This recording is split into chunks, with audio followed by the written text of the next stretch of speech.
Hello. The uselessness of sorry. I'm sorry.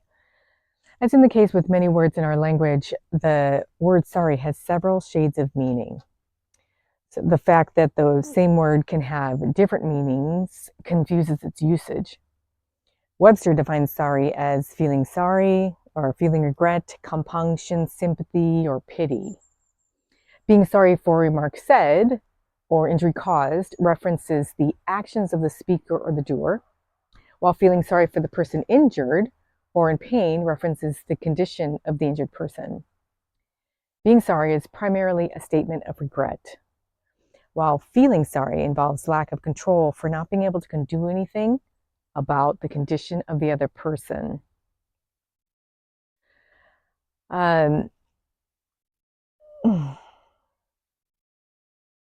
For example, when a physician prepares to inject the arm of a patient with a needle, and the physician says, "I'm sorry, this is going to hurt." The physician is sorry for not being able to control the pain, but not sticking the needle in the patient's arm because that's the physician's job. Despite the definition, sorry is normally used as both an absolution from responsibility or a limiting of responsibility on the part of the actioner or the doer, while simultaneously pretending to care for the listener or the injured party involved by making promises it won't keep.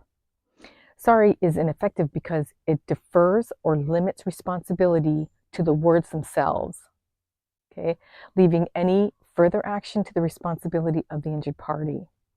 Okay, this is not to imply that we don't make mistakes, okay, but the use of sorry indicates a lack of understanding of mistakes. So a mistake is that which we would have not done had we known differently. Okay, so we would have done something differently had we known differently. Mistakes arise from insufficient knowledge, from ignorance. So had we known differently, we would have acted differently. Mistakes are less than preferable outcomes achieved due to ignorance of some sort, somewhere. Mistakes then are not intentional, but rather less than preferable results from lack of knowledge. So certainly it could be argued apologizing to someone we have harmed or injured is important to let them know our actions were a mistake, not intentional. This is twofold. First, if we feel the need to apologize to someone to make them think that our intentions were unintentional, or our mistake was unintentional, we underestimate the ability of that person to decide for themselves what's best for them. We also assume that they are thinking the worst. And what does that really say about us? Absolutely everything and nothing about that person. So we walk into that situation undermining that person's ability to have the forthwith with which to have a generosity of mind of itself and of us. We automatically think the worst because we think the worst of ourselves. That's a recipe for disaster. So, but the importance is in our desire to appear noble because we fear the judging of our actions is intentional and harmful. So again, we're insisting that they are not allowed to have an opinion of their own, and we must control that opinion of whatever it is that they think of us, clearly none in our business, and really only based on what they need for themselves at this time. Going back to the argument, of course, a judgment would be erroneous and improper because no one ever harms intentionally. Every one of us wake up with the best intentions for our lives for that day. Like Socrates said, people do not do evil intentionally, but only out of ignorance. So this is where I normally, one of my mantras is that everyone does the very best they can every single second of the day. But there is always room for improvement. And that is not absolution. The perfection with which we are, the best that we are doing every day, it's not absolution from ignorance. So, okay. So here's an example of when we might be inclined to apologize for inaction. I walk around the corner, it's a blind corner, and bump into a passerby drinking hot coffee. It spills all over their chest and clothing, causing burns and stains. Notice first that the mistake is totally due to ignorance. I'm walking with the intention of walking. I don't have the intention of bumping into people or burning them or staining their clothes. I'm walking thinking that I can see clearly in front of me and that I'm paying attention, but I don't see the passerby in time to stop. So some might argue that I should have moved more slowly and that I should have had my head up or down, whatever the case may be, in order that would facilitate my seeing. Anticipate the occurrence of unexpected consequences, which cracks me up because we can anticipate anything, but the anticipation of unexpected consequences is an oxymoron. All these suggestions are just merely variations of the basic truth that I didn't have sufficient knowledge, that I'm ignorant.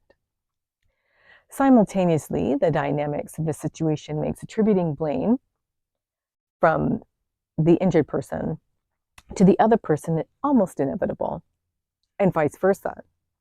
If I had not been traveling so fast, had been more observant, or had not been coming around the corner at the time, this would not have happened. Although these are facts, it's equally true that if the passerby was not walking at the time, or had never been born, it would not have happened as well. Actions have infinite causes, but causes do not equal intentionality. An analysis of this situation which attributes blame is incorrect, and to say, I am sorry to have caused you pain is falsely attributing the blame to myself. Yes, a show of sympathy for their pain, for saying, I'm sorry you are in pain, in much the same way the physician at the emergency room might express sympathy, is appropriate. But I had no more intention to cause pain than did the physician. And this is the reason apologies are so useless, because I can say I'm sorry, but 100%, the other person, unless they are completely self-aware, is going to attribute some blame and some anger and feel suffering in addition to the pain of being scalded. So there'll be a pain of scalding and then a suffering on top of it. There is a difference between pain and suffering, which I'll address in a different video. So this, and when I apologize, the suffering and the pain are both still there. They're still present. And that's the uselessness of the futility of an apology. The person is left with an empty promise of, well, what is that going to do for me? Oh, I'll pay for your drinking. Okay. What about my burns? I'll pay for the surgery and the plastic surgery if needed to have those fixed. Well, what if it doesn't turn out? There are a million things that are going to either go wrong or go right in this circumstance, and none of them will alleviate the pain and suffering, because that is the job of the person involved. Their own pain and suffering of how they see their life, and my own pain and suffering about how I see my life.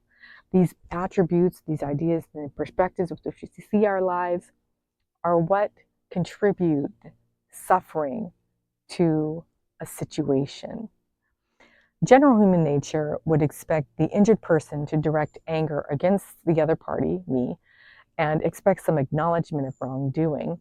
But neither anger nor acknowledgement of wrongdoing are appropriate here.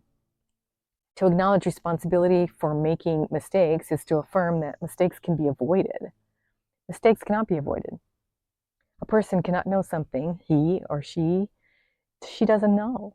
The characteristics of a mistake is a learning experience. You could call it a mistake, or you can just call it a learning experience. You're either right or you're learning. That's the bottom line. If I already know, then it's not a mistake. When I make a mistake that causes harm to me, I feel no need to apologize to myself because I know my intentions are good. My relationship with myself remains respectful. To foster good relationships, relate to others with the same generosity and respect as you relate to yourself. So that means if someone were to bump into me and knock my hot tea all over my clothing and burn me, I would have absolutely no iota other than the recognition that I chose to be out today. I chose to be walking. I chose to be carrying a boiling cup of hot tea with me. I chose to be on the street. I chose to live today in that manner, come what may. And I'm equipped with all the skills and tools I need to navigate this day and the choices I've made. Okay, the first thing out of your mouth is the truth. So this is coming full circle here. The first thing out of your mouth is the truth. And in most situations of injury or harm, I'm sorry are the first words out of the mouth. The words I'm sorry have a double meaning, and they're used to convey responsibility, but are really meant as an absolution from or a limiting responsibility. Because in actuality, I'm sorry says, and the message you say when you use it is, to the extent to which I'm going to do or that I'm willing to do is verbal. So I'll say that again. To the extent to which I'm going to do or that I'm willing to do is verbal. Life happens. No life can live in this world without causing damage, but none of it is intentional. Be present with your life to minimize the damage. I certainly do my share of damage. And when damage occurs, take responsibility for doing your part to fix the situation. I hope this helps you do less damage. Thank you for watching. Please like and subscribe. Namaste. May all your endeavors bring you peace from the seeker and the sage. Bye.